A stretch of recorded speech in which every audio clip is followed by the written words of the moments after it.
कहेगा कि अगर यह बात है तो हमें अपने जीवन में हर क्षण प्रार्थना करते रहना चाहिए।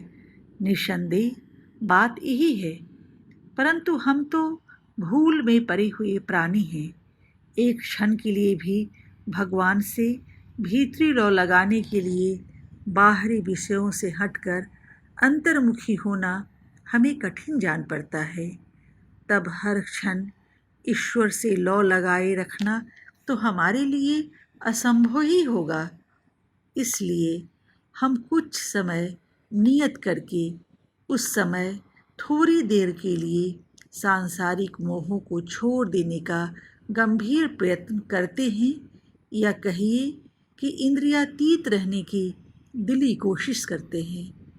आपने सूरदास का भजन मौसम कौन कुटिल खल कामी सुना है।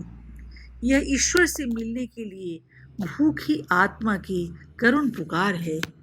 हमारे पैमाने से वे एक संत थे, परंतु उनके अपने पैमाने से वे घोर पापी हैं। आध्यात्मिक दृष्टि से वे हमसे मीलों आगे थे, परंतु उन्हें ईश्वर वियोग की पीड़ा की इतनी ज़्यादा अनुभूति थी कि उन्होंने आत्मग्लानि और निराशा के स्वर में अपनी पीड़ा के इस तरह व्यक्त की।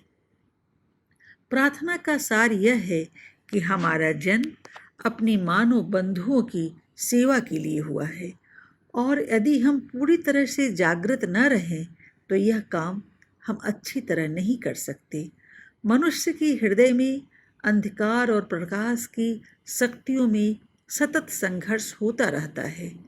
अतः जिसके पास प्रार्थना की डोर का सहारा नहीं है, वह अंधकार की शक्तियों का शिकार हो जाएगा। प्रार्थना करने वाला आदमी अपने मन में शांति का अनुभव करेगा और संसार के साथ भी उसका संबंध शांति का होगा। जो मनुष्य प्रार्थना पूर्ण हृदय के बिना सांसारिक कर्म करेगा, वह स्वयं भी दुखी रहेगा और संसार को भी दुखी करेगा। इसीलिए मनुष्य की मरणोत्तर स्थिति पर प्रार्थना का जो प्रभाव होता है, उसके सिवा भी प्रार्थना का मनुष्य के पार्थिव जीवन में असीम महत्व है।